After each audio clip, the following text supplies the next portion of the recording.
popular question I've got regarding all the stone wall videos I've posted is, what does it cost? I'll start by saying that doing a lot of the work myself has saved me a ton of money, but it's definitely a lot of work. And if you find this video helpful and you want to see more like it, please take a moment to subscribe or even leave me a comment.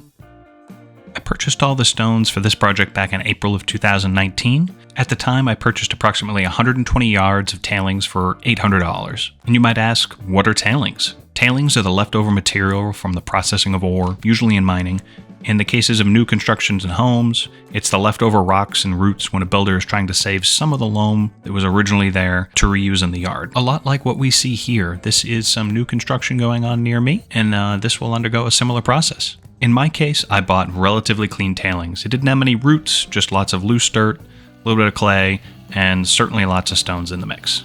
What this meant for me was a lot more processing before I could use the material to build things like my fireplace and stone walls. I separated a lot of it by hand and then with a homemade rock screen. If you have the time and the patience to do the labor yourself, keep an eye out for material like this. It can be a huge savings. To contrast this against buying clean stones, I went to a local supply house to see what Central Mass field stone would cost, and that was the closest equivalent I could find to the material I purchased. A 4 by 6 foot pallet of stone, the weight said roughly 3,000 pounds, in 2024 cost $312. Now I had an excess of material, so I wasn't exactly stingy when it came to the thickness of walls, so my rough estimate is I used close to 85 pallets worth on various projects so far. At $312 a pallet, that would be roughly $26,500 worth of stone. Now my labor's not worth nothing, but it's definitely worth $25,000, or at least I think so. Other materials I used were mortar and 3/4 inch drainage stone.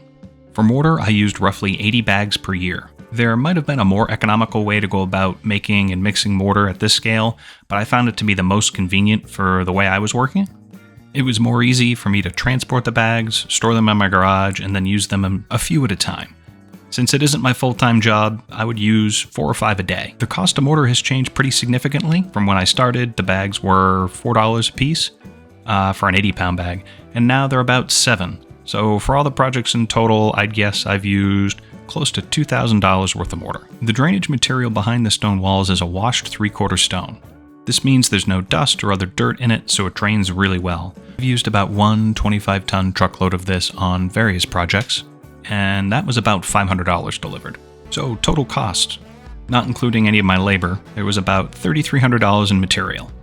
And like I said before, my time is certainly worth something.